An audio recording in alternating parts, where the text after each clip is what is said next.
Philippiens chapitre 2, je lis au nom de Jésus.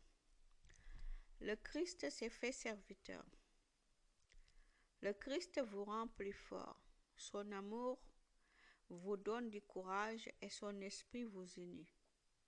Vous êtes pleins de tendresse et de pitié les uns pour les autres. C'est vrai, n'est-ce pas? Eh bien, remplissez-moi de joie en vous mettant d'accord. Ayez un même amour, un même cœur, une même pensée. Ne faites rien pour passer devant les autres ou pour que les autres vous admirent. Cela ne vaut rien. Au contraire, soyez simples et pensez que les autres sont meilleurs que vous. Ne cherchez pas votre intérêt à vous, mais cherchez l'intérêt des autres. Entre vous, conduisez-vous comme des gens unis au Christ Jésus. Lui, il est l'égal de Dieu parce qu'il est Dieu depuis toujours.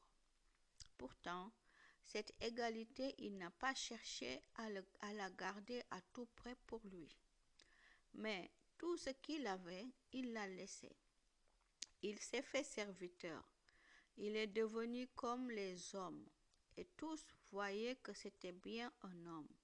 Il s'est fait plus petit encore. Il a obéi jusqu'à la mort et il est mort sur une croix. C'est pourquoi Dieu l'a placé très haut et il lui a donné le nom qui est au-dessus de tous les autres noms. Alors, tous ceux qui sont dans le ciel, sur la terre et chez les morts tomberont à genoux quand ils entendront le nom de Jésus. Et tous reconnaîtront ceci: Jésus-Christ est le Seigneur, pour la gloire de Dieu le Père. La responsabilité des chrétiens dans le monde. C'est pourquoi, amis très chers, obéissez à Dieu comme vous l'avez toujours fait. Obéissez-lui non seulement quand je suis là, mais encore plus maintenant que je suis absent. Avec un grand respect pour Dieu et en tremblant, travaillez pour être sauvés. Dieu travaille en vous et il vous rend capable de vouloir et de faire les actions qui lui plaisent. Faites tout sans vous plaindre et sans discuter. Ainsi vous serez innocents, on n'aura rien à vous reprocher. Vous serez des enfants de Dieu sans défaut au milieu des gens malhonnêtes et mauvais. Parmi ces gens-là, vous brillez comme des lumières dans le monde parce que vous apportez la parole de vie. Le jour où le Christ viendra, je pourrai être fier de vous. Et on le verra bien. Je n'aurai pas travaillé pour rien. Je ne me serai pas fatigué pour rien. Mon sang, c'est-à-dire ma vie, sera peut-être ajouté comme une offrande au sacrifice que votre foi présente à Dieu.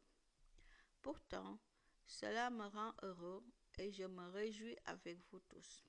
Vous aussi, soyez heureux et réjouissez-vous avec moi. Paul envoie Timothée et Épaphrodite aux chrétiens de Philippe. Le Seigneur Jésus me fait espérer que je pourrai bientôt vous envoyer Timothée. Ainsi j'aurai des nouvelles de vous, et elles me donneront du courage. En effet, à part Timothée, personne ne porte les mêmes soucis que moi. Personne ne s'occupe vraiment de vous. Tous cherchent leur intérêt et non celui de Jésus-Christ. Mais vous le savez, Timothée a montré ce qu'il valait. Il a travaillé avec moi au service de la bonne nouvelle, comme un fils auprès de son père.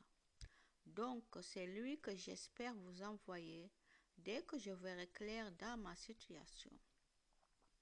Et le Seigneur me rend sûr d'une chose: je vais bientôt venir chez vous, moi aussi. Pourtant, je pense qu'il faut vous envoyer Épaphrodite. C'est mon frère, il travaille et combat avec moi, et vous l'avez envoyé pour me servir quand j'en avais besoin. Il désire beaucoup vous revoir tous et il est inquiet parce que vous avez appris sa maladie. Oui, il a été malade et bien près de mourir. Mais Dieu a eu pitié de lui et pas seulement de lui, mais de moi aussi. Alors, il m'a évité une tristesse encore plus grande. C'est pourquoi je me dépêche de vous le renvoyer. Ainsi, quand vous le verrez, vous serez de nouveau dans la joie, et moi, je serai moins triste. Recevez-le avec grande joie comme un frère chrétien. Respectez beaucoup les gens comme lui, parce qu'il a vu la mort de près en travaillant pour le Christ. Il a risqué sa vie pour me rendre service quand vous ne pouviez pas le faire vous-même. Amen. Gloire à Jésus.